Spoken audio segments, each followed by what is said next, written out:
Traditional surgery, laparoscopic surgery, robotic surgery. இது 3 categories இருக்கும்போது, ஒரு பேஷண்ட்டுக்கு இது 3த்துல எது பெஸ்ட்டா இருக்குன்றத நீங்க சொல்லுவீங்க சார்? இப்போ அந்த ஒரு பர்ட்டிகுலர் டிசீஸுக்கு வந்து டெஃபினட்டாக வந்து மினிமல் இன்வேசிவ் சர்ஜரின்றது வந்து எல்லா வியாதிகளுக்குமே ஹெல்ப்ஃபுல்லாக தான் இருக்கும். ஓகே. சும்மா ஒரு ஜோவியலாக சொல்கிறேன்.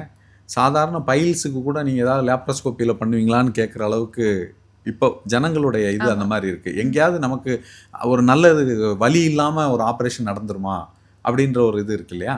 ஸோ அது மாதிரி கேட்குறப்ப எங்கெல்லாம் ஸ்பேசஸ் இருக்குப்போ வயிறாகட்டும், இந்த செஸ்ட்டில் இருக்கக்கூடிய உறுப்புகள், இந்த மாதிரியான உறுப்புகளில் எதுக்கு ஆப்ரேஷன்னாலும் அங்கே வந்து நமக்கு ரோபாட்டிக் சர்ஜரி ஹெல்ப்ஃபுல்லாக இருக்கும். ஓகே. ரோபாட்டிக்ஸ் அப்போது ஒரு நோயாளிக்கு வந்து இப்போது இப்படி ஒரு ஒரு நான் உதாரணத்துக்கு சொல்லணும்னா மலக்குடல் கேன்சரே சொல்கிறேன் நான்.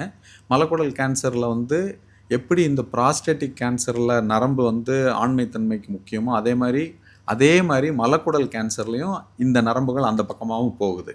ஸோ அதை வந்து நம்ம ப்ரிசர்வ் பண்ண வேண்டிய ஒரு முக்கியமான ஒரு பொறுப்பு இருக்குது டாக்டருக்கு. வெறும் கேன்சர்லேருந்து மட்டும் விடுதலை கொடுக்கறதுன்றதை தாண்டி ஒரு குவாலிட்டி ஆஃப் லைஃப், அவங்களுக்கு ஒரு நார்மலாக ஒரு லைஃப் லீட் பண்ணுறதுக்கு ஒரு நோயாளிக்கு நம்ம ஹெல்ப் பண்ண வேண்டியிருக்கு.